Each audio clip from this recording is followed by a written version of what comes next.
अब अगर हम डोज की बात करें तो सीटी के लिहाज से डोज जो है वो बहुत ज़्यादा इंपॉर्टेंट होती है कि हम जो सीटी स्कैन कर रहे हैं, ठीक है, इसमें जो डोज है, जो पेशेंट को हम डोज दे रहे हैं, ठीक है, या जो वर्कर्स हैं, जो वहाँ पे इन्वायरमेंट है, ठीक है, इनके लिहाज से डोज जो है वो बहुत ज़्यादा इंपॉर्टेंट होती है। क्यों? सीटी स्कैन में हाईएस्ट डोज यूज़ होती है। अगर हम मेडिकल इमेजिंग पूरी फील्ड को अगर हम देखें, ठीक है, तो उसके लिहाज से सीटी स्कैन जो हम करते हैं, ठीक है, इसमें जब हम एक स्कैन करते हैं, एक हम प्रोसीजर करते हैं, तो उसकी डोज हाईएस्ट डोज होती है हमारी पूरी रेडियोलॉजी की फील्ड के लिहाज से अगर हम देखें, ठीक है। तो अब हम इस पे भी अगर हम देखें तो मल्टी स्लाइस जो स्कैनर्स होते हैं उनकी डोज हाई होती है as compare to single slice, ठीक है। तो इन दोनों का भी आपस में डिफरेंस होता है, इस मल्टी स्लाइस आप यूज़ कर रहे हैं या फिर सिंगल स्लाइस यूज़ कर रहे हैं। अब हम डोजीमेट्री जो पैरामीटर्स हैं या फिर हम डोज को किस तरह से कैलकुलेट कर सकते हैं, ठीक है, ये हम थोड़ा सा डिस्क्राइब कर लेते हैं, ठीक है। इसके लिहाज से अगर हम देखें तो हमारे पास एक वर्ड आता है CTDI, सीटी डोज इंडेक्स। ये होती क्या है? Is a measure of dose, ठीक है, from a single rotation of the Gentry, कि जब हम प्रोसीजर करते हैं, ठीक है, कोई भी हम टेस्ट करते हैं सीटी स्कैन का, तो जब हम टेस्ट करते हैं उसके दौरान क्या होता है, गैंट्री जो है वो रोटेट कर रही है, ठीक है। जब एक गैंट्री जो है वो रोटेट करती है, ठीक है, तो उसकी एक सिंगल रोटेशन जब होती है तो हम एक स्लाइस लेते हैं या एक प्रोजेक्शन लेते हैं, ठीक है। अब ये जो CTDI है ये क्या होता है? Measure of dose from a single rotation of the Gentry, कि जो सिंगल रोटेशन हो रही है गैंट्री की उसके दौरान कितनी डोज जो है वो इन्वॉल्व हो रही है, इसको हम CTDI कहते हैं, ठीक है। अब जो हम CTDI है ये measured using a pencil ionisation chamber, ठीक है, कि हम इसको मेजर करने के लिए पेंसिल जो आयोनाइजेशन चैम्बर है वो हम यूज़ करते हैं, ठीक है। अब अगर हम यहाँ पे देखें, अब ये क्या है जो हमने कहा था कि यहाँ पे हमारे पास क्या है कि पेंसिल आयोनाइजेशन चैम्बर जो है वो इन्वॉल्व होता है जब हमने CTDI को मेजर करना हो, ठीक है। This has a diameter that is typically about कितना है 8 mm, ठीक है। ये जो आयोनाइजेशन चैम्बर हम यूज़ कर रहे हैं इसका डायमीटर कितना है 8 mm और लेंथ कितनी है 100 mm, ठीक है, which is significantly greater than a maximum slice width. क्योंकि हमने क्या करना है कि एक स्टैंडर्ड वैल्यू को मेजर करना है। फॉर एग्जांपल हम कहते हैं, अब हमें नहीं पता कि एक जो स्लाइस है वो थिक हो सकता है, एक थिन हो सकता है, वहाँ पे डोज किस तरह की हमें मिलती है। तो हम क्या करते हैं कि आप ये कह लें कि इसको कैलकुलेट करने के लिए एक स्टैंडर्ड हमने पैरामीटर बना दी है। जैसे हमने अगर वेट को कैलकुलेट करना है या हमने किसी चीज़ को मेजर करना है तो हमारे पास उसके मेजरमेंट स्केल्स होते हैं। तो यहाँ पे हमने इस डोज को मेजर करने के लिए एक स्केल बना ली है, ठीक है, कि उसकी एक स्टैंडर्ड जो है डायमीटर है, एक स्टैंडर्ड जो है वो लेंथ है, और वो टिपिकली जो हम स्लाइस लेते हैं उसकी लेंथ और डायमीटर से ज़्यादा है, ठीक है। तो हमने उसको, अगर हम किसी स्लाइस के लिहाज से लेंगे तो स्टैंडर्ड नहीं होगा कि एक पेशेंट का स्लाइस विड्थ उसकी डायमीटर उसका चेंज होगा, दूसरे पे अगर हम मेजर करने की कोशिश करेंगे तो वो चेंज होगा। इस वजह से हम यहाँ पे एक स्टैंडर्ड मेजरमेंट, आप ये कह लें कि टूल ले रहे हैं, ठीक है, कि हमने CTDI को मेजर करना है। उसकी इतना हमारे पास डायमीटर है, इतनी लेंथ है, जो कि एक नॉर्मल जो स्लाइस है या मैक्सिमम स्लाइस है उसकी विड्थ से ज़्यादा होता है, ठीक है। द मैयर डोज, अब जो हमने डोज यहाँ पे मैयर की है उसको क्या करते हैं, multiplied by the length of the chamber, ठीक है, ये जो लेंथ है चैम्बर की, जो लेंथ है हमारे पास, ठीक है। तो हमने जो डोज मैयर की है उसको हमने मल्टीप्लाई कर दिया किसके साथ, चैम्बर की लेंथ के साथ, ठीक है। तो फिर क्या होगा, represent the integration of the dose profile. तो वो जो हमारे पास वैल्यू आएगी वो हमारे पास रिप्रेजेंट हो रही है डोज प्रोफाइल, ठीक है। And division by the width, तो हमने क्या किया, ये जो विड्थ, ये वाली जो विड्थ है, जो चैम्बर की विड्थ है, तो वो इक्वल किसके आ जाएगी, CTDI के आ जाएगी, सीटी डोज इंडेक्स, ठीक है। अब अगर यहाँ पे आप देखें तो इसी चीज़ को हम यहाँ पे डिस्क्राइब करते हैं, ठीक है। हमारे पास यहाँ पे एक ग्राफ है, इसको अगर आप देखें तो एक साइड पे हमारे पास क्या है, डोज, जो कि टोटल डोज है, ठीक है। यहाँ पे हमारे पास क्या है, Z एक्सिस, ठीक है। अब यहाँ पे हमने क्या करना है, डोज प्रोफाइल को मेजर करना है किसकी, एक्सरे बीम की, ठीक है, अलोंग द Z एक्सिस, ठीक है, with an ideal square beam profile, ठीक है। अब यहाँ पे अगर आप देखें तो ये फिगर जो है वो आपको क्या चीज़ शो कर रही है, shows a typical dose profile along the z axis। अब ये z axis ये वाला है, ठीक है, along the z axis for an axial scan। अब आपको ये पता है कि z axis इन्वॉल्व होता है जब हम axial scan की बात करते हैं, जब हम ट्रांसफर स्कैन की बात करते हैं, इसलिए यहाँ पे भी ये z axis है, ठीक है। तो हम क्या क्या करते हैं, इट्स, अब यहाँ पे ये जो आपके पास विड्थ आ रही है, ठीक है, ये कॉलिमेटेड विड्थ है, ठीक है, बीम की कॉलिमेटेड विड्थ कितनी है 10 mm। अगर आप यहाँ पे देखें तो ये हमारे पास कितनी है 0.5 -5 से अगर +5 के दरमियान हम जाएं तो ये दरमियान में कितना डिफरेंस आ रहा है 10 mm का, ठीक है। तो हमारे पास जो कॉलिमेटेड बीम विड्थ आ रही है वो कितनी है 10 mm, ठीक है, ये जो विड्थ आ रही है। It has a relatively flat peak. Peak अगर आप यहाँ पे देखें तो डेफिनेटली फ्लैट पीक है, ठीक है, एक पीक ऐसे होती है, ठीक है, तो वो डेफिनेटली क्या होगी, फ्लैट पीक नहीं होगी। लेकिन ये जो पीक है ये रिलेटिवली फ्लैट है, अगर हम देखें तो इसकी विड्थ के ऑलमोस्ट इक्वल है, थोड़ा सा गैप आता है, डिफरेंस आता है, ठीक है। It has a relatively flat peak and the peak value is the maximum absorb dose. Definitely ये जो पीक वैल्यू अगर हम यहाँ पे देखें इसके लिहाज से तो ये हमारे पास मैक्सिमम डोज आ रही है, अब्जॉर्ब डोज आ रही है। यहाँ पे ये कम आ रही थी, मिनिमम आ रही थी, फिर ये इस तरह से इंक्रीज करती जा रही है। ये डोज जैसे जैसे ऊपर जाएगी और पीक पॉइंट पे मैक्सिमम डोज आ जाएगी आपके पास, ठीक है। उसके हमने पैरेलली यहाँ पे वैल्यू देखनी होती है, ठीक है। तो हमारे पास क्या है, मैक्सिमम अब्जॉर्ब डोज आ जाएगी, ठीक है, ठीक है, इन द स्कैन प्लेन, ठीक है, at the position of measurement, ठीक है। अब हमने CTDI इज डिफाइंड एज, तो ये फार्मूला क्या बनता है, इज इक्वल टू डोज जो कि z एक्सिस पे है, डोज जो कि z एक्सिस पे कितनी डोज इसमें इन्वॉल्व हो रही है, उसके बाद हमारे पास टोटल डोज कितनी है, ये वाली जो डोज है ये कितनी टोटल डोज है, उसके बाद ये टी क्या है, विड्थ, कितनी विड्थ है बीम की, जो कॉलिमेटेड विड्थ है वो कितनी है, ये जो हम यहाँ पे कह रहे थे कि ये 10 mm है, ये वाली जो विड्थ आ रही है वो कितनी है, ठीक है। तो ये हमारे पास है कैलकुलेशन फार्मूला कि अगर हमने CT डोज इंडेक्स को कैलकुलेट करना है, तीन चीज़ें हमें रिक्वायर्ड होती हैं, डोज जो कि z एक्सिस पे हमें एब्जॉर्ब हो रही है, ठीक है, टोटल डोज कितनी है, उसके बाद हमारे पास क्या है कि हमने कितनी विड्थ इसमें इन्वॉल्व हुई है, ये जो t है ये होती है width. In this the dose at position z is equal to क्या है, डोज z एक्सिस, ठीक है, जो पोजिशन z पे है, is integrated over the complete dose profile, जो कि हमने कहा था कि d है डोज प्रोफाइल, ये वाला डोज कंप्लीट डोज, ठीक है, and divided by the nominal slice width जो कि t है, ठीक है। तो हमने इस तरह से ये कैलकुलेशन कर सकते हैं, ठीक है।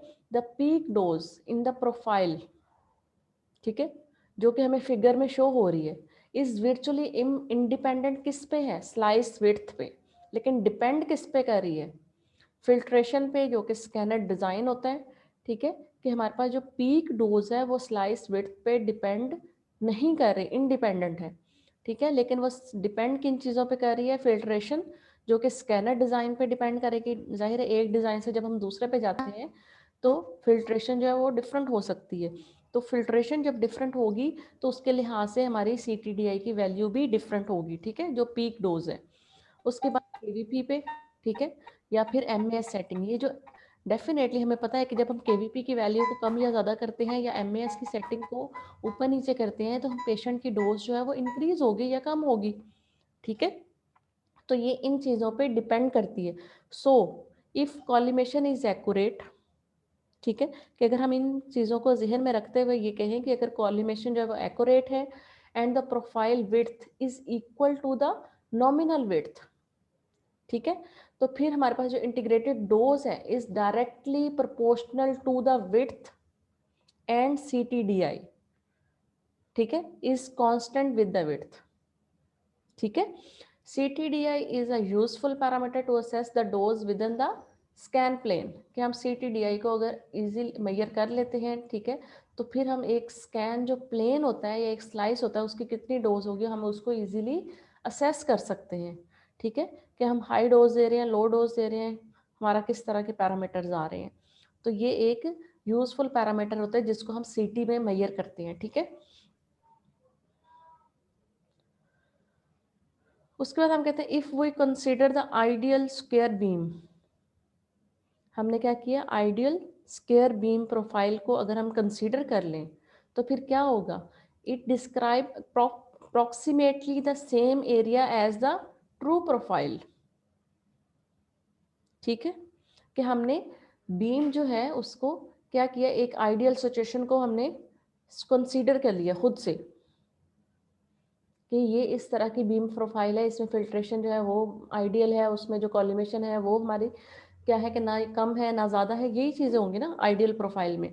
तो फिर हमारे पास क्या होगा, उसने सेम जो आपके पास स्लाइस आ रहा है या जो एरिया आ रहा है, ठीक है, एरिया जहाँ पे क्या होगा, पेशेंट का स्लाइस होगा, ठीक है, जो हम एक रोटेशन में एक्वायर कर रहे हैं, तो फिर उसमें जो डोज आएगी, ठीक है, वो एक ट्रू प्रोफाइल के लिहाज से नॉमिनेट होगी, ठीक है। अब C T D I is a close approximation किसकी, of the maximum dose, C T D I जो हमने वैल्यू मेजर की है वो क्लोज अप्रोक्सीमेशन है किसकी, maximum dose at the position of the measurement, कि हम जो डोज मेजर कर रहे हैं, जो रेडिएशन डोज है, अगर हम सी टी डी आई को मेजर कर लें तो ऑलमोस्ट इन दोनों की वैल्यू जो है वो सेम सेम होती है, उसकी वैल्यू से हम इसको अप्रॉक्सीमेट कर सकते हैं, ठीक है।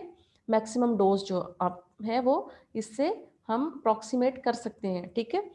There there are internationally accepted standards किसके लिए, for the C T D I that involve measurement in cylindrical, ठीक है।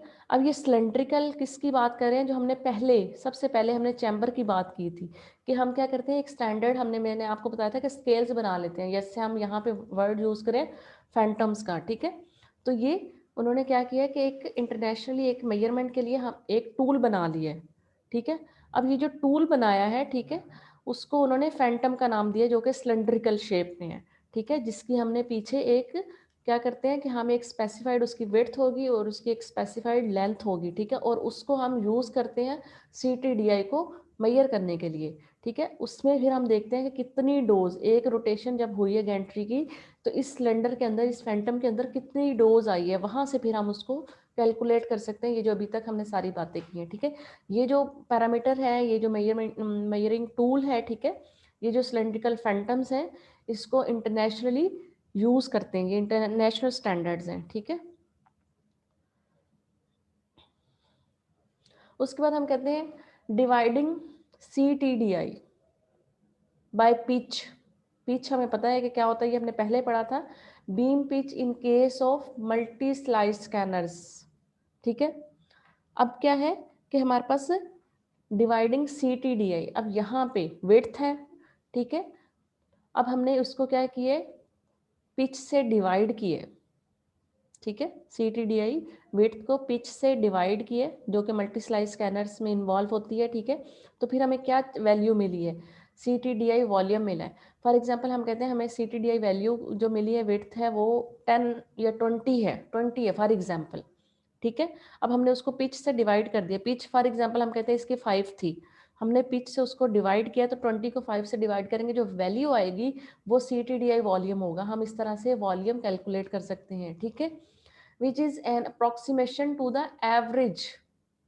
फिर वो क्या चीज़ है, ये जो हम वॉल्यूम कैलकुलेट कर रहे हैं ये क्या है, which is an approximation to the average absorb dose within the scanned volume, कि एक जो स्कैन वॉल्यूम था, स्लाइस के बात नहीं हो रही, स्लाइस से आगे जब हम वॉल्यूम की बात करें, तो जब हमने C T D I volume की कैलकुलेट करनी है कि एक वॉल्यूम की सी टी डी आई कितनी होगी, तो हमने जो पीछे एक स्लाइस की C T D I calculate की थी उसको पिच से, उसी मल्टी स्लाइस स्कैनर के पिच से डिवाइड कर देंगे तो हमारे पास वॉल्यूम आ जाएगा, ठीक है। तो वो जो वॉल्यूम होगा, ये C T D I volume की वैल्यू होगी, वो क्या होगी, वो अप्रॉक्सीमेशन होगी एक स्कैन वॉल्यूम की, कि हमने क्या किया, एक पूरा स्कैन लिया, ठीक है, उसमें एक पूरा वॉल्यूम इन्वॉल्व है, एक स्लाइस नहीं है, तो हम उसकी भी सी टी डी आई जो है वो कैलकुलेट कर सकते हैं, ठीक है, इसका ये मतलब है। Maximum skin dose is approximately, maximum skin dose is approximately equal to किसके, CTDI, जो कि हमने एक स्लाइस की ली थी, ठीक है, for scans of the head. Maximum skin dose is approximately equal to the CTDI, ठीक है, जो कि हमने पीछे अभी पूरे फार्मूले से हम कैलकुलेट करते हैं, वो उसके इक्वल है।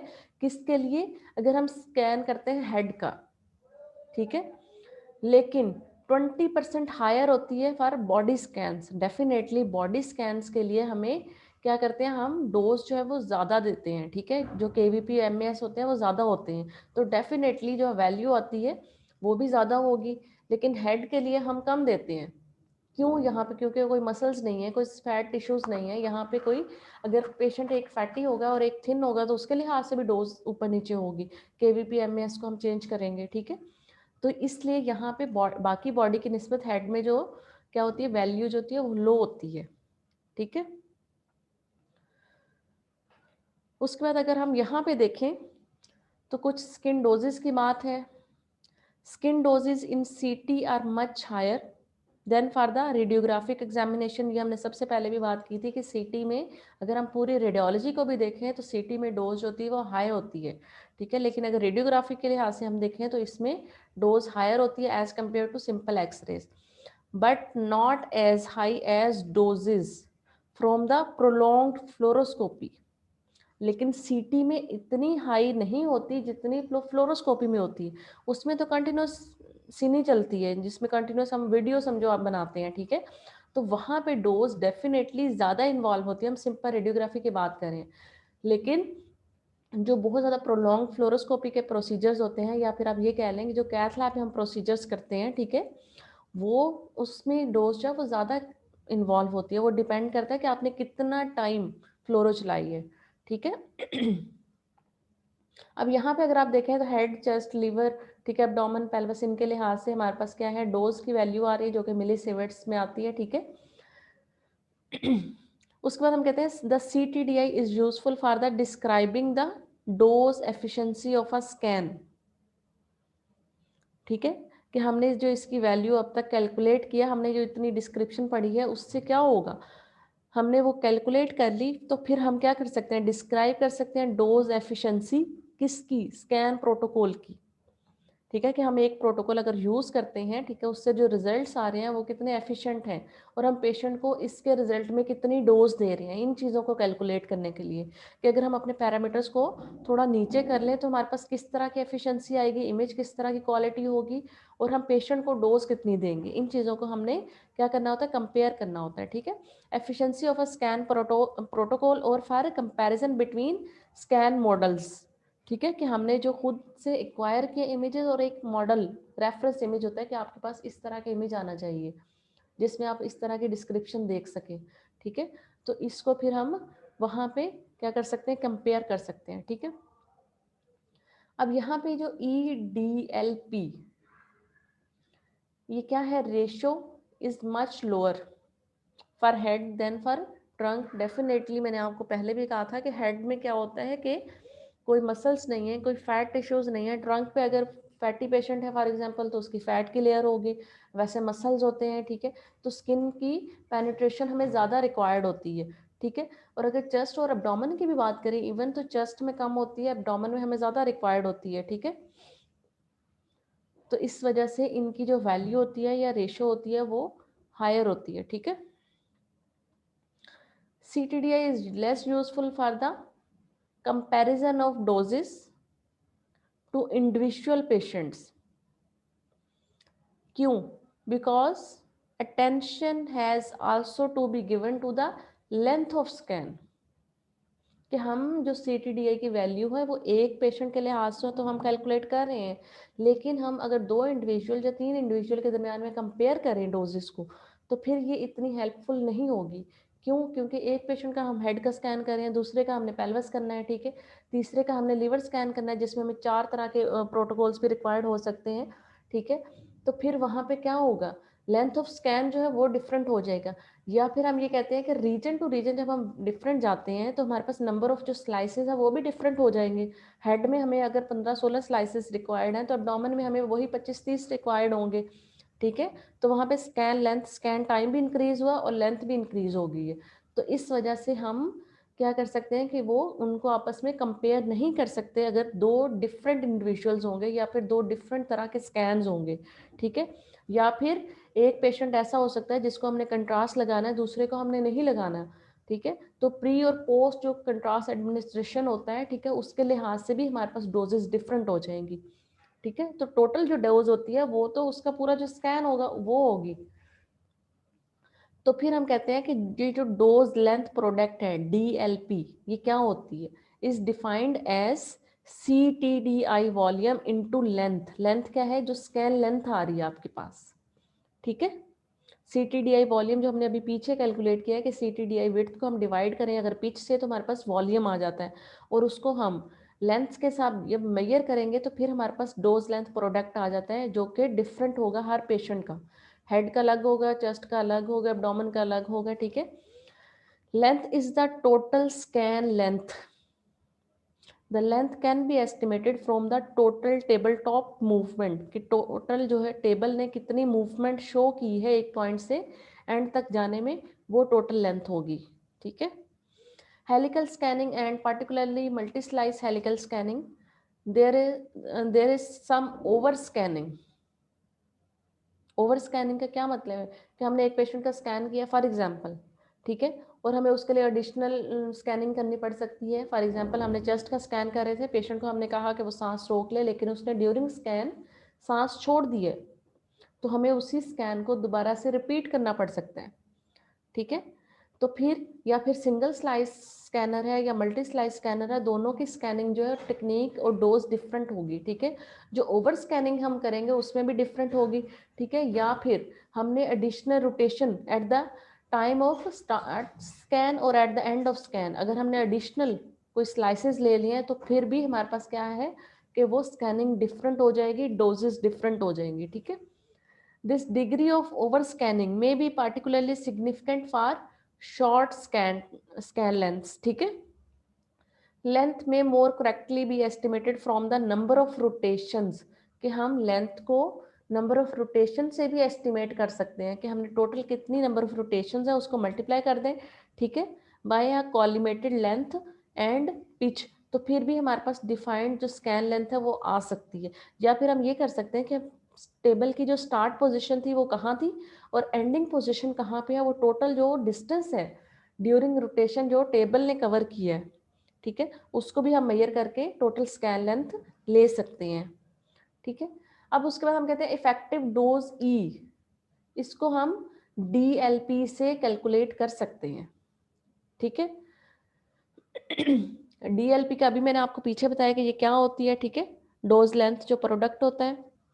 उसके बाद हम कहते हैं कन्वर्जन कोफिशिएंट जो होता है वो डिपेंड करता है किस पे, on the body region and scanner design. Body region head है, नेक है, चेस्ट है, कौन सा बॉडी रीजन है उस पर डिपेंड करेगा, ठीक है। और स्कैनर डिजाइन कौन सा है, इवन हम एक जब कंपनी की मशीन से दूसरी कंपनी की मशीन पे जाती हैं तो भी हमारे पास डिजाइन डिफरेंट होता है, उसमें कॉलीमीटर डिफरेंट होते हैं, उसमें फिल्टर्स डिफरेंट होते हैं।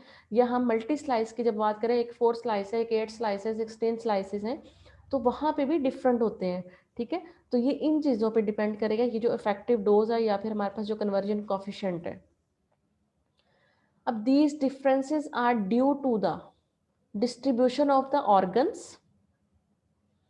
ठीक है, एंड टिश्यूज, ठीक है, having a highest wait factors, ठीक है, कि डिस्ट्रीब्यूशन जो ऑर्गन्स की है या टिश्यूज की है उन पे डिपेंड कर रहे हैं, ठीक है, ये जो डिफरेंस आ रहा है, ठीक है, that are used for the calculation of the effective dose. तो इसी वजह से इफेक्टिव डोज जो है वो डिफरेंट होती है, ठीक है। Tissues and organs in the head have relatively low weight factors, definitely वहाँ पे जो मैंने आपको पहले ही कहा कि वहाँ पे डोज कम इन्वॉल्व होगी, वहाँ पे लो वेट फैक्टर्स हैं, ठीक है, वहाँ पे जो ऑर्गन्स या टिश्यूज हैं वहाँ पे हमें डोज कम रिक्वायर्ड है, ठीक है। लेकिन अगर हम चेस्ट की बात करें या हम पेल्विस की बात करें, ठीक है, या एब्डोमिनल एरिया की बात करें, तो वहाँ पे डोज फैक्टर जो है वो ज़्यादा इन्वॉल्व होंगे, ठीक है। इसी वजह से ये अगर आप देखें यहाँ पे तो वैल्यूज़ जो हैं वो चेंज होंगी, ठीक है। हम कहते हैं कि हाईएस्ट जो आपके पास वेटिंग फैक्टर्स होते हैं वो कहाँ पे होते हैं, गोनेड्स में, ठीक है, पेल्विस एरिया आ जाता है, रिजल्टिंग इन द हाईएस्ट कौन सी ratio, effective dose divided by DLP factor. वो एसोसिएटेड किसके साथ है?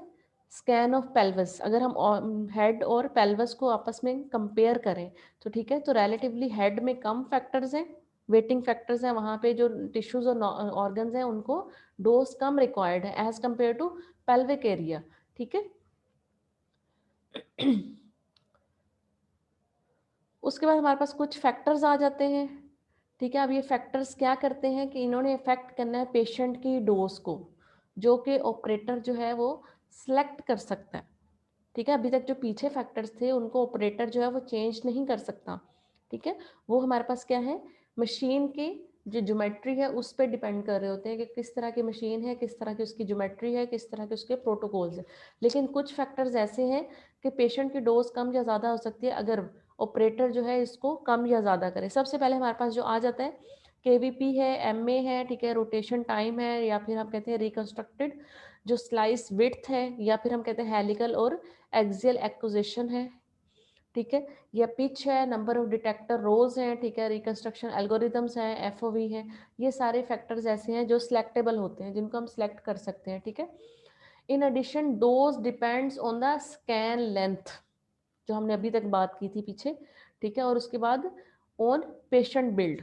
ठीक है, kV is normally set to 120 kV, but for areas of high attenuation a higher setting may be required. जहाँ पे ज़्यादा पेशेंट की विड्थ होगी या उसकी थिकनेस ज़्यादा होगी, वहाँ हमें केवीपी ज़्यादा भी इंक्रीज करने पड़ सकते हैं। नॉर्मली हम 120 यूज़ कर सकते हैं। ठीक है, रेडिएशन आउटपुट जो है वो इंक्रीज हो जाएगा विद केवी। ठीक है, अब उसके बाद हम कहते हैं the first step usually performed by a physicist is to measure the weighted CTDI in a phantom, जो कि एक आपके पास स्केल है। वहाँ से फिजिस्ट जिसने क्या किया, आपको मशीन जो है वो इंस्टॉल करके दी है। ठीक है, उसने ये सारी कैलकुलेशंस कर ली फर्स्ट स्टेप पे। ठीक है, this provides a basic calibration data for the scanner. वो आप तक नहीं है, वो पहले काम हो गया है। ठीक है, वहाँ से उसके बाद by using the kV time and MA, जिसको हम टाइम को MAS भी कह सकते हैं। ठीक है, values for a specific patient and the calibration data. ठीक है, तो जो weighted CTDI for the patient होगा वो उसको हम कैलकुलेट कर सकते हैं केवी MA, या फिर टाइम को जब हम कम या ज़्यादा करते हैं तो डेफिनेटली जो CTDI की वैल्यू होगी वो फिर चेंज होगी, उसको हम खुद से कैलकुलेट भी कर सकते हैं। ठीक है, एक स्पेसिफिक पेशेंट के लिए। ठीक है, उसके बाद हम कहते हैं the next step is to use the pitch value, जो कि स्पाइरल या हेलिकल स्कैनिंग में होता है, to calculate the volume of CTDI, जो हमने पहले बात की है। ठीक है, कि हम पिच को कैलकुलेट करें, जो हमारे पास यहाँ पे CTDI की वैल्यू हुई है उसके साथ उसको डिवाइड करें तो हमारे पास वॉल्यूम CTDI आ जाती है। ठीक है, उसके बाद हम फाइनल स्टेप पे क्या करते हैं, final step is the calculation of effective dose. ठीक है, तो वो क्या करेगी, दैट प्रोवाइड्स एन एस्टिमेट किसका, of the relative biological effect on the patient, के बायोलॉजिकली पेशेंट की कितनी डोज इन्वॉल्व हुई है। ठीक है, उसको हम कैलकुलेट कर सकते हैं। ठीक है, जिसको हम इफेक्टिव डोज कह रहे हैं। ठीक है, उससे अब इफेक्टिव डोज के लिए हमने DLP को मेजर किया था। ठीक है, जो कि डोज लेंथ प्रोडक्ट है। अब वो डिपेंड कर रहा होता है कि आपके पास स्कैन की लेंथ कितनी है। अगर हमें वो पता है तो हम DLP को कैलकुलेट कर सकते हैं। ठीक है, अब उसके बाद हम कहते हैं नेक्स्ट स्टेप में क्या करते हैं, the next big and important step is relating radiation dose to image quality. अगर हम डोज को कम करते जाएं या इस चीज़ पे हम फोकस करें तो हमारी इमेज क्वालिटी भी कम या ज़्यादा हो जाएगी। तो हमने क्या करना है, दोनों को रिलेट करना है कि डोज भी ठीक रहे और इमेज क्वालिटी भी एफिशिएंट हो। ठीक है, तो फिर हम क्या करते हैं, that provides us with the background of optimizing imaging protocol, कि अब हमने ऑप्टिमल वैल्यूज लेनी है इमेजिंग प्रोटोकॉल की। ठीक है, and producing images with the necessary clinical quality. Necessary clinical quality के बगैर हमारा स्कैन की कोई वैल्यू नहीं है। ठीक है, हम डोज को भी फोकस करेंगे लेकिन इस चीज़ को भी हमने जहन में रखना है। ठीक है, तो फिर without unnecessary radiation dose, necessary clinical quality हमें चाहिए लेकिन अननेसेसरी जो रेडिएशन डोज है उसको ख़त्म करके। तो यहाँ पे जो फैक्टर्स आते हैं, factors that determine radiation dose to patient क्या है, केवी, MA और टाइम। जो दूसरा फैक्टर आ जाता है वो pitch. concentration of absorbed photons and energy at each location of the body, ठीक है। तो फिर ये जो फैक्टर्स हैं अगर हम इनको कैलकुलेट करें या कंट्रोल करें तो हम पेशेंट की जो एक ऑप्टिमल डोज है उसको कैलकुलेट कर सकते हैं, और जो नेसेसरी क्लिनिकल इमेज क्वालिटी हमें रिक्वायर्ड होती है वो हम यहाँ पे ले सकते हैं इन चीज़ों को रिलेट करके, ठीक है।